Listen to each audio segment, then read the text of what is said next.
What would you say are the biggest myths with regard to fertility today? Oh my gosh, there's so many. And I think the reason we started this brand was all the misinformation out there. It's like alarming what we're being fed. And so, I don't know, I think there's a couple that are our favorites, that we've been spewed. Like, women, you're just stuck with the eggs you have. There's nothing you can do about it. Yeah, and in fact, I was told that when I had a miscarriage at the age of 41, it was like, your eggs are old, there's nothing you could do, just keep trying. And in doing the research, we learned that there's so much that you could do to improve your egg quality. So the way that I like to think about egg quality at any age and how you can improve it is if you look at a pasture-raised egg versus a conventional egg. Like a chicken egg. Chicken eggs, right? One is beautiful, almost like golden, and then the other one is like yellow, almost white, runny, tastes bad.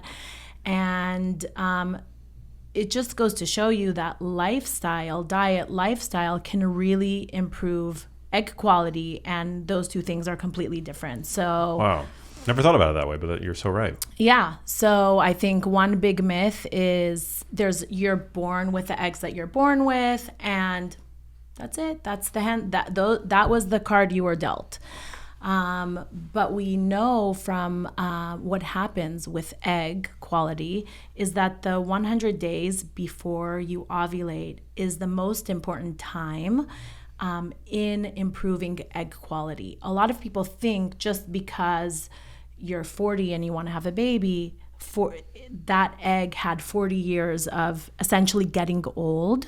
But the truth is, it's the 3 months before you ovulate and what you do, the nutrients you take like folate and choline, that can really protect that egg and make sure that it doesn't have chromosomal abnormalities. That is what leads to recurrent miscarriages and infertility. So we're here to say you can improve your egg quality, whatever your age is. Was that, you were 41 was that the age you were when you had your first kid?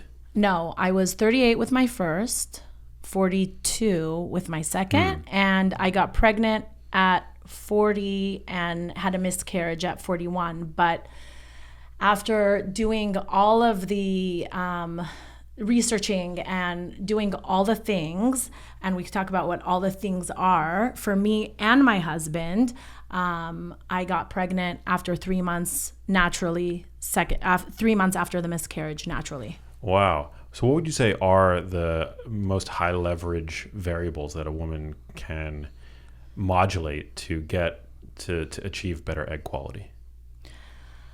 Okay, so we can take a step back and think about what are the things that kind of reduce that egg quality. So it's mitochondrial dysfunction in the 3 months that the egg is maturing. You need a lot of energy to produce that egg.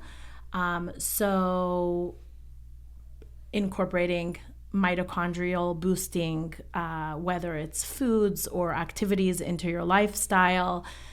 So diet. We also know that blood sugar dysregulations can impact ovulation. I'm sure you heard of PCOS is the number one cause of infertility, and we know that the driver of PCOS is insulin resistance. And so going back to your question, what are the things you could do is a clean diet, prioritizing protein, balancing your blood sugar, focusing on nutrient density. But for us here at WeNatal, we created a prenatal. So for us, we know that like the easiest thing that you could do is to take those nutrients that support your egg quality, your hormonal balance, build those nutrient reserves for baby. Would you say we're in the midst of a fertility crisis of sorts? Because I mean, if metabolic health is important to egg quality, and you look at statistics, population health statistics, I mean, like so many of us are suffering from metabolic dysregulation due to many factors, I'm sure. But would you say that that's, playing a role in the crisis that we are seeing? It's huge. So when we experience miscarriages a week apart, we realize that we were not alone. In fact, we were living amidst a fertility crisis. And when we really dug into the research and the numbers, it was alarming. This is a unfortunate trend that's really across the globe. It's not really, doesn't matter what race or what socioeconomic status, it's affecting us all. And unfortunately, as we look at our healthcare, the more we're paying for more healthcare, we're getting unhealthier and more infertile. Miscarriages are on the rise. Erectile dysfunction is on the rise. So we quickly learned we're not alone, and let's dig into the numbers. And if you want to talk fertility crisis, there's probably multifaceted reasons why it's happening, but I want to like zoom in on 3 if you want to go there. Yeah, let's do it. So one is the birth rate decline, and I'll explain a little bit more. And then we're going to go deep on men's and women's health, which is like the most basic things that we can be doing. So I think we were shocked when we looked at the World Bank records and really realizing that in the last 60 years, you can go and see the trends. We went, average population, or the globe's population, from about 5.3 births per woman to right now it's about 2.3 average across the globe. And why this matters is because our replacement rate is about 2.1 for each couple, right? You, your partner, and a little bit more. And if we want to keep our population consistent, we need at least 2.1. But half the globe is trending below 2.1, including the US, which is about 1.7. But huge countries like China, Japan, Italy, they're about 1.2, 1.3. And the most alarming, South Korea is at 0.8. And there's all these countries like incentivizing people to have sex and have babies, paying for their houses, it's wild that we've gotten to that place where we heard a lot about overpopulation, and now we're at the risk of underpopulation, even considering us maybe an endangered species if this trend continues. Whoa, I know Elon Musk talks about this a lot. Yes, we were actually just reading an article. It's wild. I know he's trying to do his part by contributing children, but really he's seeing it as like something more expansive and more concerning than global warming, which is something we hear a lot about, but we're not hearing about our own human species on the decline. And no matter where you are, trying to conceive, not like if you care about the human species, everyone kind of needs to perk up and see how they can help this. Is this not just a function of collectively as a species, as a population becoming more educated? Yeah, there are great reasons. I will say some of the things I'm most happy about, we're definitely pro women's rights. So women entering the workforce, getting education. We have reproductive rights now. So we're very excited about some of the reasons are super positive. We're choosing to have kids later in life. But what I really want to double down on is actually the people who want to have kids but are struggling, which is unfortunately getting to be more and more of our population. When we actually incepted WeNatal, it was about 4 years ago, the World Health Organization said 1 in 8 couples is struggling with infertility. 1 in 8. When we launched the brand, short 2 years later, it's now 1 in 6. That's pretty quick for that stat to get, alarmingly worse. Yeah, significantly worse. So we want to focus in on the people that we can help that are trying but are given really no answers, and that's kind of where the WeNatal comes in. So what are the major causes then to decline in fertility? I think looking at the causes, we can also zero in on sperm quality and the decline in sperm counts. I think that's a big one, and there's a lot of research that's tied to why these sperm counts are declining. So in the last 50 years, sperm counts have declined by about 50%, if not more. And the decline has been, since the 70s, the decline has been 1% per year. And then since the year 2000, the decline has been accelerated to 2.6.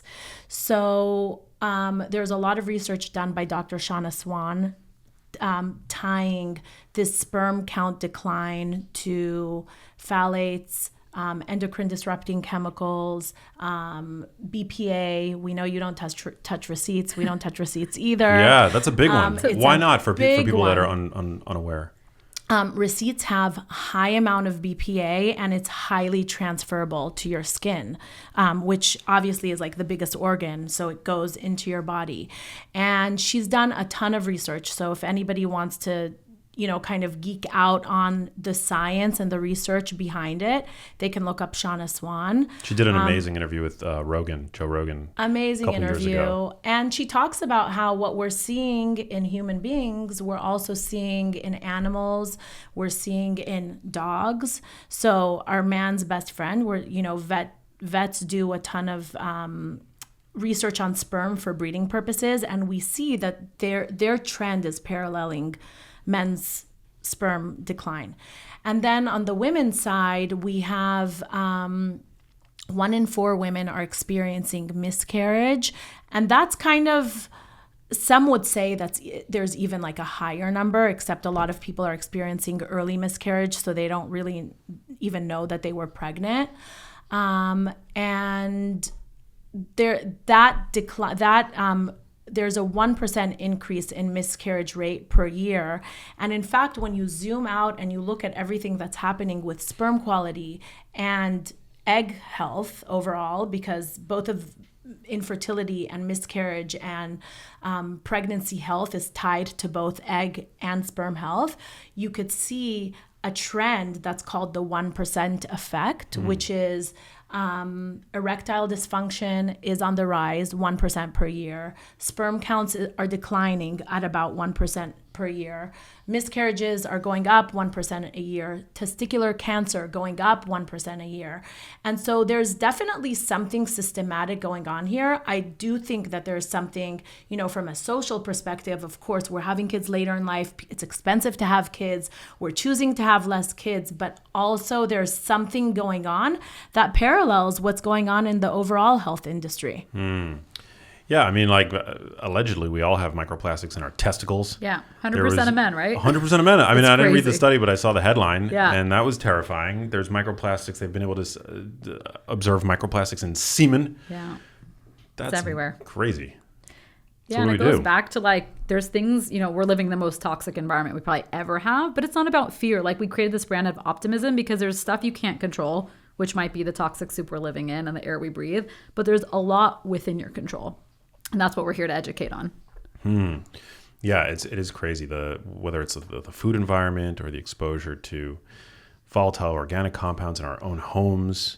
So yeah, what would you say? So for people that are looking to, because obviously not everybody is trying to conceive in a place in their lives where they're trying to conceive, but for those that are, and that are part of that 1 in 6 statistic, what would you say are the first steps towards optimizing for fertility?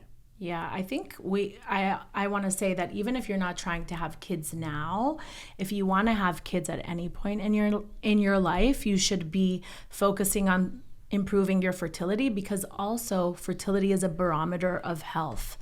You know that if there's oftentimes correlation between low fertility in men, erectile dysfunction, and heart disease. So we know that improving your fertility will improve your health. And right now, and vice versa, and vice versa. Right. And we know that right now the main solution, conventional solution for infertility is assisted reproductive technology and IVF. It's a $20 billion industry that's growing. And we're so grateful for the advances in IVF and all of that great stuff. But it's not always needed. And there are doctors that are out there that are saying that about 50% of IVF cases are not needed. In fact, there is a study done on people that have a surprise natural pregnancy after IVF is about 1 out of 25% of the time.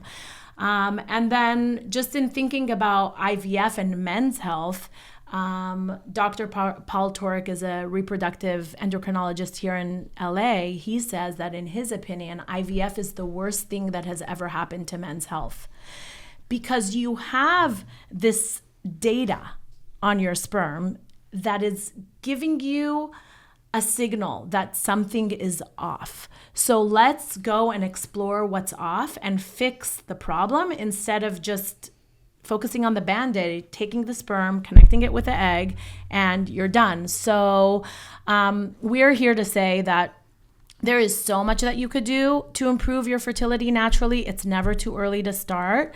And even if you have to go down the route of IVF, IUI, all the things we talk about will support that process and make it even better. And actually a really good example of this, I don't know if you've seen, it's been trending on TikTok and Instagram, is these Ozempic babies. Have you heard about this? No. It's wild. So basically all these couples who are deemed infertile or told they can never have kids, like really tough guidelines to live by, are on Ozempic to help with insulin resistance, metabolic conditions, whatever, and they're having these miracle babies when they thought they literally could not have children, which begs the lifestyle question. Like when the weight is reduced and the insulin resistance, it's helping ovulation, hormone imbalances, and all these things, and they're having kids. So it really goes back to Ozempic is not necessarily a fertility boosting drug. It's not. And there still isn't enough research for us to understand. But there's been this huge trend of people who have lost a lot of weight on Ozempic and having babies after they never thought they could. Wow. Yeah. Well, being obese is not good for your health in any way. Correct. And so this drug, which is, I mean, I think it's not a stretch to say it's a revolutionary drug with regard to weight loss. And it shouldn't ever be a first line defense. It shouldn't be used for vanity purposes. But for people who have, struggled their whole lives, yo-yo dieting and the like, I think it's an amazing fail-safe. Exactly. And it has already been shown to reduce cardiovascular events. It's already been shown, or it's in the process of being shown to potentially reduce risk for Alzheimer's disease and other, obesity-related conditions. And so it doesn't surprise me that it would lead to all kinds of positive health outcomes. Exactly. 100%. Obese men have on average 40% less sperm compared to a man who's not obese. Wow. And they have an 80% higher chance of having no sperm at all compared to a man who's not obese. So there's definitely weight is a factor, metabolic health is a factor. But I think where we come at our tips, we really feel super passionately about the concept of preconception and focusing on trimester 0. We all know about first, second, third trimester. We even know more about fourth trimester and why it's so important. Our friend Dr. Afrouz Damiri talks a lot about trimester 0, which is the 3 to 6 months before you're trying to conceive, and really taking this time as an opportunity for women to build your nutrient reserves. So we know that omega-3s, for instance, DHA, can impact babies' cognition. We know that choline can impact attention. Babies with low iron who are born to mothers with low iron have lower cognition in general. So nutrients, I think, are key. And I think people really underestimate the power that we have with nutrients to impact not just getting pregnant. We want to create super babies, right? Like the goal is not to just like have a baby. You want to create like the best version of yourself and your partner, right? So let's give them all the nutrients. So number one, building your nutrient reserves through preconception. And number two is you don't know what the first trimester is going to look like when you're pregnant. You could be nauseous. You could be, not be able to stomach your supplements. You could, just want to eat crackers and potatoes all day long. So building those reserves and like setting yourself up for success in pregnancy before is key. We know a lot about epigenetics and, turning on and off certain genes that you pass along to your children. And in fact, last month in Nature magazine, there was a study on, it was a mouse study. They gave them processed foods for 2 weeks, and those mice's children had 30% of them had insulin resistance and just glucose intolerance and dysregulation. So, and then the men aspect. This is one that we're also so passionate about, and it feeds into this idea of trimester 0, because there is just so much that a man could do and should do to improve their sperm quality. Research shows that if a man takes antioxidants like vitamin C, vitamin E, zinc, selenium, adding on CoQ10, taking B vitamins, they can have a 4 times higher chance getting their partner pregnant and a 5 times higher chance of a live birth. So when Vida and I found this information out after I had my miscarriage, I called Vida and I was like, why doesn't this product exist? Like, I don't understand, why isn't there a prenatal for men? And that's how we started to go down this route of WeNatal. But I think to summarize, investing in improving both egg and sperm quality in the preconception time frame with nutrients is kind of the foundation of our recommendation to how to improve your fertility. It's so great. I mean, so often the burden of fertility falls on women, so that you guys are advocating for awareness around men's fertility and sperm health, sperm quality. I think it's so important. It's shocking, actually. 25% of cases where couples are undergoing IVF or infertility treatments, the men aren't even checked. And so it's wild to me that we got to 2020 and men's prenatals and men's awareness around this topic does not exist. And that's when we became super passionate about, we need to change the narrative. Fertility is not a women's health issue. Both partners need to step up and put their best foot forward. Hell yeah. Yeah. Well, you guys are experts in the role of nutrition for fertility. So from the standpoint of female fertility, and we'll get to men, what would you say are the most important nutrients to prioritize in this in trimester 0? Yeah. I would say folate is a big one. So folate is vitamin B9 along with B12 that supports ovulation. It supports preventing neural tube defects. What happens is a lot of women start to take a prenatal once they get a positive pregnancy test. But when at that point, the neural tubes have already closed. So it's super important to be on a folate vitamin before conception. And just to kind of speak to folic acid versus folate, a lot of OBGYNs will interchangeably use folic acid and folate. And a lot of OBs recommend folic acid because of a lot of the research done on neural tubes have been done on folic acid, which is the synthetic form of folate. And what happens is about 50% of the population have a genetic mutation called MTHFR. And those people cannot properly convert the synthetic form to the bioavailable form. So in our formula, we include folate, which is, or 5-MTHF, or there's, just making sure, and all of our B vitamins are bioavailable. They're crucial. Choline is another one. There's some research that shows that taking high doses of choline during pregnancy show larger brain masses in babies that were born. I think they followed them for 7 years and they saw at the age of 7 that boys had higher brain masses. So we're super passionate about choline. Choline is what you get from egg yolks. You can get it from animal foods like liver.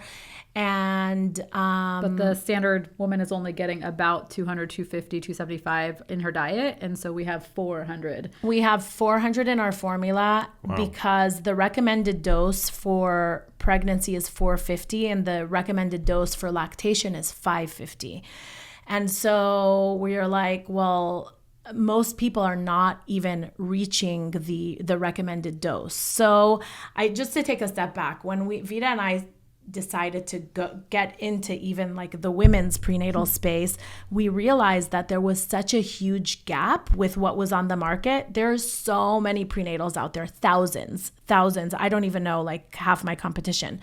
But the problem is brands are using dosages that are too low to make a difference. The formulas are not comprehensive. WeNatal has 24 key nutrients in it. And the forms are just bad forms that are, synthetic because they're cheaper or whatever it may be. And then on top of it, a lot of prenatals have a bunch of junk in them, extra colors, fillers, binders. And so WeNatal has 0 of that. And I think another big one, which I'm sure you're big on for supplements, anybody who takes supplements is making sure that the supplement is third-party tested and regulated to make sure that the label claims are correct and there's no contaminants, no mercuries, no heavy metals, and all of that good stuff. So folate, choline. Vitamin D is a big one. We know that vitamin D impacts so many things in health, but we know that women who are low in vitamin D could have higher rates of preeclampsia, early birth, even gestational diabetes. So making sure that 4,000 IUs at least of vitamin D is in your prenatal. Another one that we're big on is iron. Your iron needs double during your pregnancy. And we have 18 milligrams of iron in our prenatal, which is not a high dose, but is just enough to get you. A lot of times women kind of get to their third trimester and then realize that they're deficient. So just making sure that they take it in advance to kind of build those iron stores. I'd say those are the big ones from my perspective: iron, vitamin D, choline, and folate. Now, you guys make an interesting argument for why women should be taking these supplements, whether or not they're actively trying to conceive, right? What is that argument? 50% of pregnancies are unplanned, that our food is not, you talk about this all the time, but our food is just not as nutrient as it once was. We've heard stats that an orange in our grandparents' generation is the equivalent of eating 8 oranges today. So there's tons of reasons. The food getting to us is taking way longer and it's not as nutrient dense as it once was. So we feel like, and most of our medical advisory board is recommending that if you're in, a relationship, if you're in childbearing ages, even if you're just building nutrient reserves, it's a healthy way to supplement your diet. You can't supplement your way out of a bad diet. I'd like to say you can't just eat garbage and think the supplement will cure it all, but it is an extra insurance policy on top of what you're eating to ensure you're backing up those nutrient deficiencies in our food. Yeah, that makes perfect sense. 50% of pregnancies are unplanned? Correct. Wow. Yeah, so if you're going to, if you end up getting, pregnant, then you're going to want to make sure that baby that you end up, And it's kind of, I know we like sports, it's kind of the analogy of I wouldn't wake up tomorrow and run a full marathon without training. But it feels kind of irresponsible that most of our generation, neither of them are training really for this most important time in their life. Conceiving a child should be taken as serious as prepping for anything else. And it's the lifelong health. And if you have a girl, it's being passed down 2 generations. So that's why we're so passionate. Wouldn't you want to do everything you can during this crucial time frame? And it's never a bad time to get started, but there's a lot you can do before you get pregnant. Yeah. Supplements aside, what are some foods that you guys think are worth prioritizing? Yeah, so we're focusing on nutrient-dense foods, and oftentimes nutrient-dense food tend to be animal foods, eggs, beef. We know that oysters have high zinc, and can you eat those if you're pregnant or if you're preconception? Yes. Preconception, yes. I think the jury is out on kind of raw fish and pregnancy. Depends on your doctor. Mine was eat it all. As long as it's good quality, you're fine. I mean, it's consult with your doctor is the right answer, but I think there's still more research. I think it's a personal choice. Yeah. I probably personally would, but I wouldn't want to recommend it. And then, what is the purported risk? Is that you're going to be exposed to some pathogen possibly? Yes. Pathogen and parasites. Yes. When you're pregnant, your immune system is not working You're at full considered capacity. immune compromised. And I realize it. When I got sick with my second pregnancy, you get knocked harder than you ever have. And I fully understood why we're considered immune compromised. You're literally building a human, and getting sick knocks you out. So I think it's just taking extra precaution. Although the research has come a long way. Before they were ruling out a lot of basic foods like sliced meat and all that. You probably still should, but I think you need to figure out with your doctor the right plan for you. It's so interesting though, because I feel whenever you hear about food being contaminated, risk of E. coli, I mean, often it's on lettuce, leafy greens and lettuce, things like that, Cut fruit. It's rarely raw fish. I mean, you might get occasional food. I eat a lot of sushi. I've never been food poisoned from sushi. I mean, you're not eating out of the back Never. of a truck maybe. Yeah, I'm not it's eating good supermarket quality. sushi. Exactly.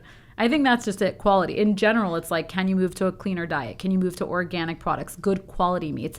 Not all meat is created equal, right? There's plain steak and there's Wagyu, right? It's the same about the advice we were given. Take a prenatal, they're all the same. Ingredients matter, whether it's your food, whether it's in your supplements. We also really advocate for being your own educated advocate for yourself, because the medical system is well-intentioned but uninformed, and we need to know our own body and do what's right for us. So I think also, just going back to the diet, there's the most research around egg and sperm quality and fertility is around the Mediterranean diet. And so that includes protein, colorful veggies, fruits, nuts, seeds, and it's essentially eating kind of how you propose to eat. That's I don't think that in your case I would be like, listen, Max, when you want to have a baby, we need to have a talk. No, I think you're good. Yeah, I think it's a whole foods diet. I think the Mediterranean diet is really, I mean, the way that I now view it, it's more a proxy for a whole foods diet. It's inclusive of both animal source foods and whole plants. 100%. You know, I think there's this. Sometimes it's poorly defined, or it's defined in a way that to me feels very counterintuitive as like a grain heavy diet, a low fat diet. The Mediterranean diet is not a low fat diet. No, I imagine like, and it's not a low meat diet either. Exactly. Correct. I imagine avocado, I imagine olive oil. Those are good fats that help stabilize your blood sugar when you eat it with protein and fiber and all of the good things. Exactly. All right. So speaking for the fellas, what are the nutrients that can potentially help to optimize sperm quality? Yeah, so the foundation is antioxidants. So antioxidants, like we said, like vitamin C, vitamin E, there's so much research on antioxidants improving all sperm parameters, because what happens with sperm is they're very sensitive to oxidative stress. And what reverses that oxidative stress or slows down that process is antioxidants. Then we have our kind of hero nutrients that supports sperm quality, CoQ10. I'd say in talking to so many doctors out there, fertility doctors, the one that they do talk about a lot is CoQ10. So I'm so happy to see that, because CoQ10 is kind of the powerhouse of the cell, and can really drastically improve count, motility, morphology. Because when we're looking at sperm, we're not just looking at the count and how many you have. You want to make sure they're swimming well. You want to make sure they're shaped well, like they don't have like two heads. So you're looking at all that stuff. You're also looking at DNA fragmentation. So things like omega-3s really improve with DNA fragmentation in sperm. And then folate is another one, B vitamins. Like there was a research study done in 2018 on 30 couples, and 30 couples, and those 30 couples had 4 years of infertility or pregnancy loss or recurrent miscarriages. And of those 30 couples, they all had the MTHFR genetic mutation. Both partners, the man and the woman, were given 800 micrograms of folate. And within 3 months, 13 of those 30 couples conceived. Wow. So that just shows you the power of these nutrients when it comes to egg and sperm health. And we're just like such huge advocates. But then also with like sperm, there's a lot that you could talk about with sperm that's like, here's where I would have a pep talk with you. Please. Let's go. Yeah.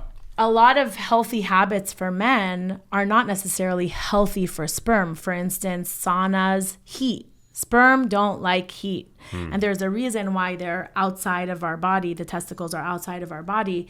So things like sauna and hot tubs, if you insist and you have to go in there, use an ice pack. I actually think there are brands out there that make ice packs specifically for your balls. Whoa. Yeah. Interesting. That you wear in a sauna? That you wear in a sauna. Like if you have to do it.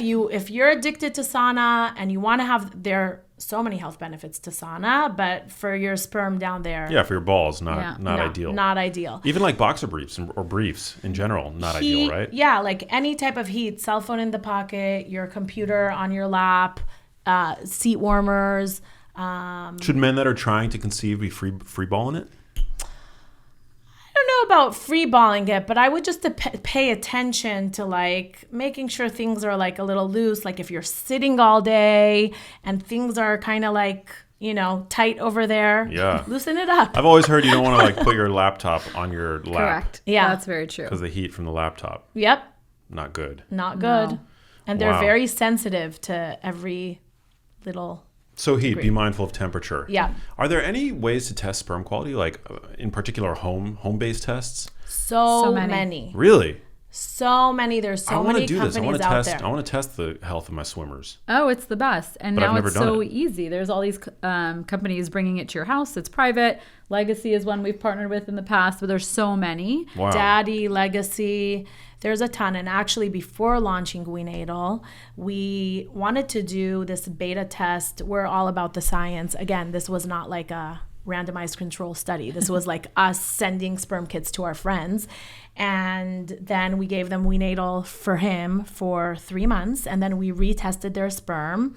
And we saw improvement in all parameters. So I think it's cool to check your sperm. Wait, what's the name of the test? Legacy has one, Daddy has one, but since then, oh my gosh, All there's these brands have so popped many. Wow. Daddy, DADI. I think why men are so lucky is while, that we can improve our egg quality, you guys are literally regenerating sperm every 70 some days. So it's not forever. If a guy isn't into these lifestyle tips that we're giving, what we say is like, it's a couple months. If you can reduce the alcohol, reduce the marijuana, eat a little cleaner. Reduce, I would say like Cut. eliminate. Yeah. Want to be, yeah. I've heard that frequent ejaculation is actually beneficial from a sperm quality standpoint because you're just constantly regenerating. It's like fresh. It's fresher sperm. Yeah. And because it's constantly being, these It's sperm are constantly being created. regenerated, but it's being regenerated anyways. Like the sperm you basically have today was made 70 days ago, essentially. So I'm not so sure about if frequent ejaculation helps with that, but the diet and lifestyle tips that we talk about do help within that kind of spermatogenesis process. For women, what are your thoughts on temperature tracking? Because my girlfriend just got this. It's like connected to her Aura Ring. It's an app called Natural Cycles. I have no affiliation with either Aura or Natural Cycles, but it's like, it's cool, and you can invite your partner to download a version of the app where they get the insights and they can keep tabs on what the cycle is doing and fertility and whatever. It's like, it's meant, I think it can be used for birth control and also for fertility tracking, but it's really cool. I feel like I've got like a dashboard to my girlfriend's vajay. It's like Exactly. on my phone, and I get updates.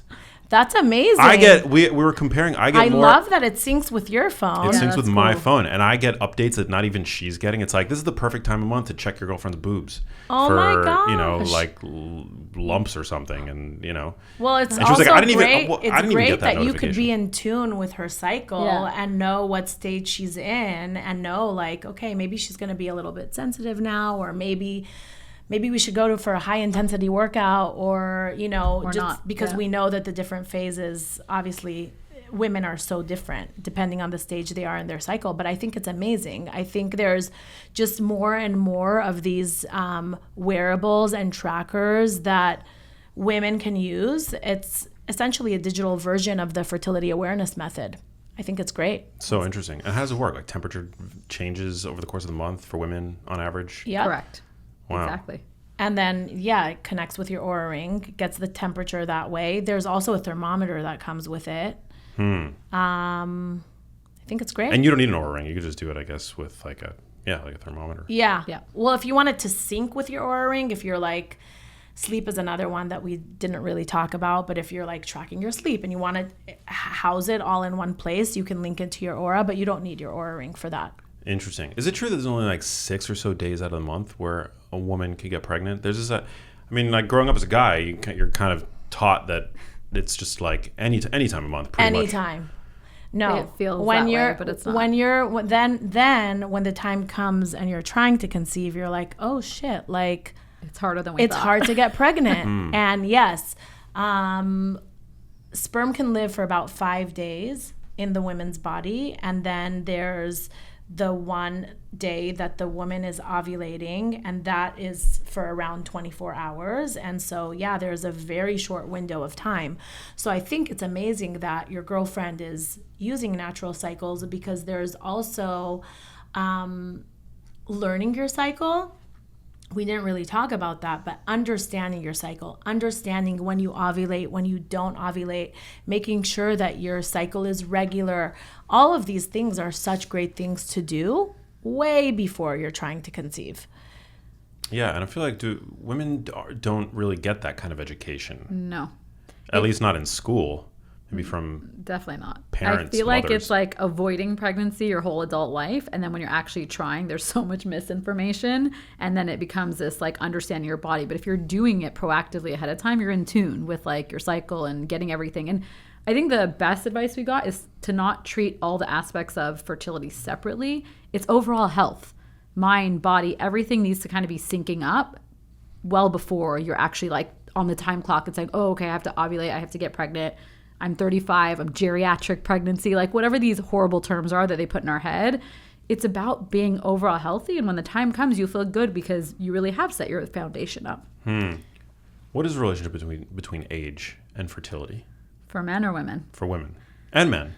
I think there's one of the myths that we like to bust also is that men don't have a biological clock. You know, we see Mick Jagger and Robert De Niro, all these guys having kids in their 70s and 80s. And so it leads to the perception that men can have kids until they're 100 and women are like responsible and they're a ticking time bomb. And we've talked to so many people in our community who are like, I'm 30, I'm 32, is it too late? Like, it's a really horrible mental state that I think this fertility crisis has put people in. But men also, you know, with advanced paternal age, they are reducing their fertility a bit. You guys just have this unique ability to regenerate and, you know, change your lifestyle tips to help it. And there's been a lot of studies that show actually advanced paternal age could lead to some chronic diseases in the offspring. So both partners, you know, advancing their age could play into it, but it's more about the lifestyle stuff, I think, that comes over the top. You can't affect the age. You can affect the quality of the both of you are putting into your egg and sperm. Yeah, I think just to add to that question, there's this concept of having low AMH. I don't know if you heard of AMH, anti-Müllerian hormone. A lot of people use that to test their fertility as a woman. And typically, as you get older, your AMH goes down, and it's an indicator of your egg reserve. And a lot of people freak out if they have a low AMH. And we're here to say that that's not, there's not like this linear, I feel like a lot of conventional fertility doctors talk about your fertility as like a cliff. You get to this age of 35 and then your fertility declines. And it just doesn't work that way. Even if you have, and yes, every month you lose eggs. Every month that you don't get pregnant, you lose eggs. But if you focus on egg quality versus quantity, you just need one egg. You just need, you know, to meet that one sperm. And if it's a viable egg, then great. Like I had low AMH before I met my husband with Dr. Gilbert Glynns, our friend. She checked my AMH. It was 0.5. I was 34. And I was like, I'm not going to freak out about it. I work in the wellness space. I'm healthy. My mom had my sister when she was 37, way back when. Why would I freak out about it? And then I got pregnant naturally at 38, 40, and 42. I had two amazing children. And it's because I was focused on my health. I was doing all these things, not just to get pregnant. I was doing, you know, living a clean lifestyle for my overall health. And in fact, when I was 41, I tested my telomeres and my biological age versus my chronological age was 32. So there's also like this measure of, I'm sure you know about biological versus chronological age. What's the difference? Well, chronological age is how old you are. And then your biological age is how old your cells are. So there is the end cap of your DNA that you can look at. And the shorter it is, the older you are. And so they can look at that and say, okay, based off of this, your age is actually 30 and not 40. So that's just another indicator that there's so much more than just age. I think a lot of fertility doctors will say like, well, I mean, even my friend, we have an amazing fertility doctor here in LA. She'll like look at me and she'll be like, you're just lucky. And I'm like, I don't think I'm lucky. Like I worked really hard on my health and to have these healthy babies. And by the way, my husband also did. After my miscarriage, I put my husband on so many supplements. You have no idea. And then 3 months later, on our first try, we got pregnant with Emma. Wow. So Is AMH something that's typically tested as part of a woman's annual physical, or is that something you have to ask your gynecologist to test for? You typically have to ask your doctor to test for it. And I think it was at a time in my life where I was like considering like, should I freeze my eggs? Like, what should I do? There's no like really easy way to kind of test your fertility through, your conventional doctor. So I kind of started to explore that. And then I was like, you know what? I'm not going to stress about this. I also believe that there's like so much power in your mindset and like believing. Like I actually never thought I would have an issue having a kid at a later age. Never. And even after I had my miscarriage at the age of 40, I was like, okay, well, we'll try this. And then it worked. So there's also that mindset aspect. But now there are actually a lot of companies like Modern Fertility and even Dr. Hyman's Function Health. They look at AMH, and our big PSA is like, don't freak out if it's low. So for women testing AMH, though, that is a relatively reliable proxy indicator for egg health. Is that or fertility? For egg quantity, like how many eggs you're going to have. So like if you are going down the route of assisted reproductive technology and a doctor wants to know like, okay, how many eggs is this person going to get in a retrieval? Typically that's associated with your AMH levels. So it's egg quantity, not quality. Got it. And the only way to really test egg quality is to actually create an embryo, and then you can look at the embryo together and see, okay, were those eggs like even good? Create an embryo like as part of IVF or? As part of IVF, correct. Yeah. But there's no real way to actually like check your egg quality. Got it. Very interesting. Yet. You never know. And how did you two link up and decide to create WeNatal? It's a funny story. We met 18 years ago in our corporate careers at Nike. Never really thought we would ever end up in the supplement game. We always kind of knew we wanted to work together and best friends, and like went through our dating lives together in LA. And like really it was our miscarriages a week apart in early 2020 that flipped our trajectory. It was actually my second miscarriage, her first. And I was given all the dismissive answers that doctors give you. You're lucky you even got pregnant. Just keep trying. And I just took it as fact because I didn't know better. But she was working alongside Dr. Mark Hyman, and she just wasn't willing to like accept that there's nothing we can do. And that led us into this research rabbit hole when we found out in 2020 that men are 50% of miscarriages, men are 50% of pregnancy loss.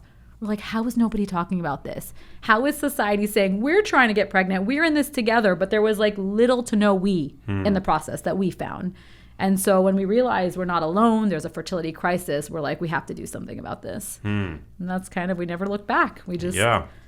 I mean, it's kind of a revolutionary concept of prenatal for men. It was and so you guys validating. make both, obviously, for men and women. Correct. But, I mean, prior to encountering you guys in your work and this supplement, I'd never heard of that as a... We didn't either. And we're like, how do we get so far? And nobody's talking about this. And like we said, it's really relatively easy because men have this unique ability to regenerate sperm, and antioxidants have proven. And so every ingredient, I mean, we spent over 2 years with the best medical advisors on this formula because we wanted to make sure it was like the latest clinical research. Every ingredient was quality. I mean, we just found so much crap in the marketplace, and we wanted to make something we would take ourselves. And we were piecing it together. Ronit had us on a regimen of like a million capsules. I couldn't do it, she could. And so we're like, there's got to be a better way. And so we found an innovative manufacturer. We got the density of 8 capsules into 3 per day, which was revolutionary for me, who could barely stomach the pills. And it was about making a better world. So we have a sustainable system with glass jars and refillable pouches, but every aspect of it was like well thought out based on what was missing in the market. Wow. Also, like, how many vitamins do you have that you're just like hiding? We wanted to make the prenatal actually like something that can be part of your life. So we also invested in like a beautiful brand and just like making it be like cohesive so you don't forget to take your supplements, because that's a big one too. Yeah, I mean, it's a very unaesthetic industry typically. Correct. Yeah. And products are, you can keep them in your medicine cabinet. Yeah. And far there's to public view. no regulation. I'm sure you know this, but the FDA does not regulate supplements. And so when we realized that most of these are just put on the market without any third-party testing. We felt, one, being lied to and immoral, like this system has to be better. And so we said from day one, we will invest in third-party testing. We will ensure everything we say is on the label is actually in it, and it's free of all the stuff that shouldn't be in it, which is the fillers, the toxins, the heavy metals, the mercury, all the things. And so that is our commitment also to our community, that you have to, even if you don't take WeNatal, you have to make sure your supplements are third-party tested.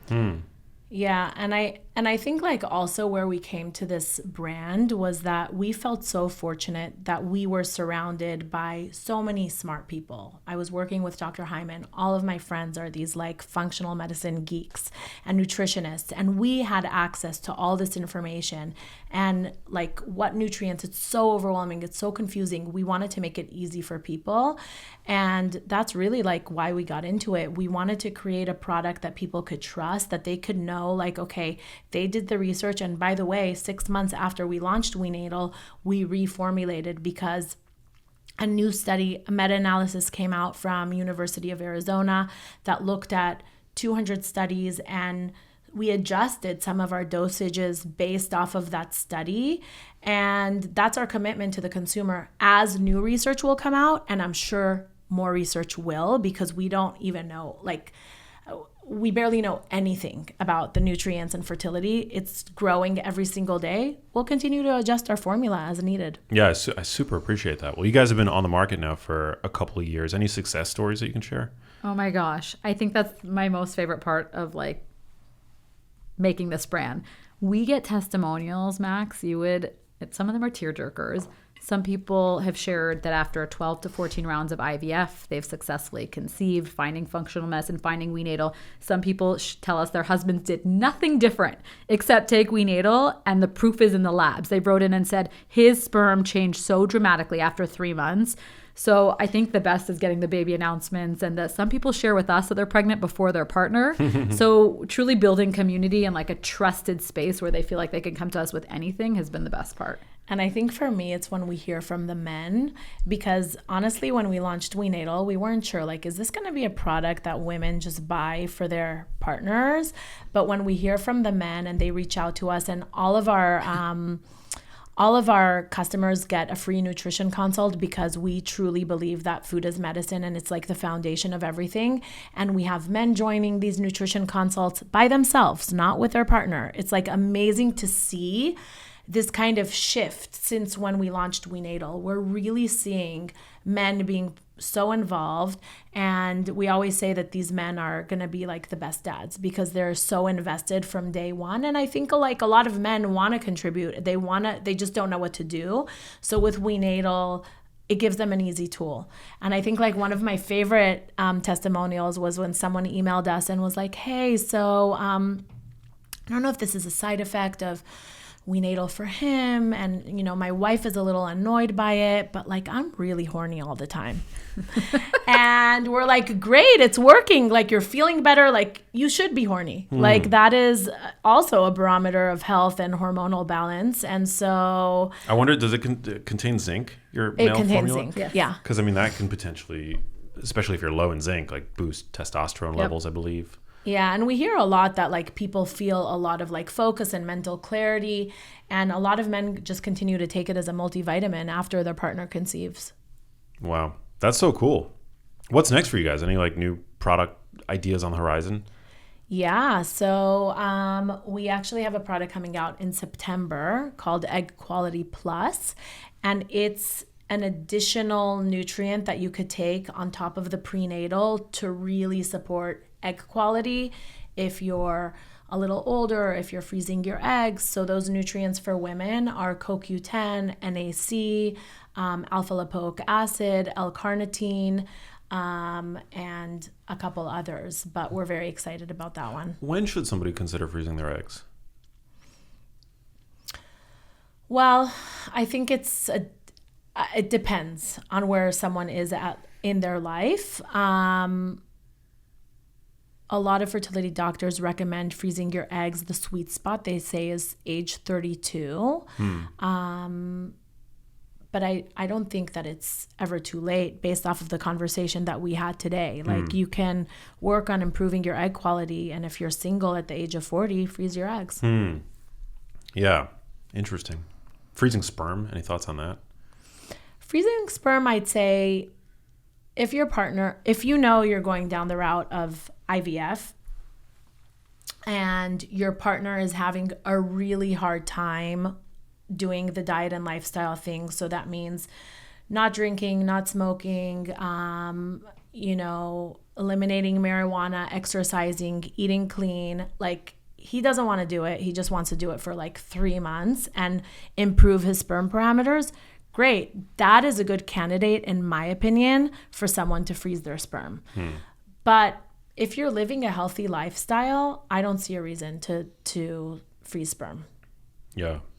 Super interesting. We've done a number of, I think an episode with Dr. Gadir. Are you familiar with him? Yeah. Yeah, we did an episode talking all about sperm freezing and egg freezing and things like that. And it's just a fascinating topic. It's fascinating. I spend zero part of my day thinking about this stuff typically, so it's always like it's a breath of fresh air. Yeah. And very illuminating. Yeah. But back to advocating for your own health, I think these are big businesses also, and I want your community to just like look out for yourself. Is this right for you? Do you know you want kids, but you're far away from it? Like, I think there's so many personal decisions that go into it, but there's also a lot of fear mongering. We realize there's a lot of like unfortunate situations where people are getting quotas for egg retrievals and egg freezing, and they're trying to scare women into doing it sooner. So I just want to say it's important to be your own advocate. And it's a $20 billion industry. $20 billion. So that's a lot. Yeah. It's not for everybody. Which is in many ways propped up by this fear-based narrative. Correct. That your eggs are just getting worse and worse, and when in reality you do have agency. Yeah, you do. And that what is often elucidated by the science in terms of population level statistics don't necessarily hold true for somebody who's health conscious. Exactly. Exactly. Well said. Wow. Very interesting. Well, how can people try your product, learn more, get in touch with you guys? Yeah, our website is WeNatal.com. On social, we're at @we_natal. We love sharing bite-sized information, content, recipes to boost fertility, all the things on social. DM us. We respond to every single DM, or email us. And then I know that we have an offer for your audience. Ooh, what's the offer? If anybody subscribes using WeNatal.com/Max, they get a free fish oil with a subscription, and our fish oil is awesome. It's mercury free, no burps, so no fish burps. No fish burps. Nobody wants that. Nobody wants that. What are in some of these recipes? These fertility boosting recipes? A lot of omega-3s. We have a lot of protein. I think we're working out. Like, I think we've all learned the benefits of protein pre-conception, during, and sometimes our nutritionists have come up with some creative ways of getting protein. Smoothies. We love Kelly's protein powder and working that into our recipes. Kelly Levesque. Yeah, she's great. She's on our advisory board. We love her. Helped us with the formulation. Such a smart girl. Another amazing resource. I don't know if you're familiar with Lily Nichols. She's a registered dietitian. She's great. She's one of the goats. I really 100% admire her. When Vida, I feel like her book, Real Food for Pregnancy, she has another one that she just came out with. Real Food for Fertility, maybe. Oh, okay. So yes, but the one, Real Food for Pregnancy, I buy it to anybody who's pregnant. I love that book. I had gestational diabetes with both, so it helped me a lot. And wow, it's great. I did an episode with her like about a year and a half ago, and it was one of my favorites. So great. Yeah, smart girl. Yeah. Well, thank you guys so much for doing what you do. The last question that gets asked everybody on the show is, what does living a genius life mean to you? I think for me, it's finding your passion and doing what you're passionate about and not feeling like it's work. And somehow what we do landed on our lap. And I feel so fortunate to be able to help so many people. And it's just so gratifying. We work all the time, by the way.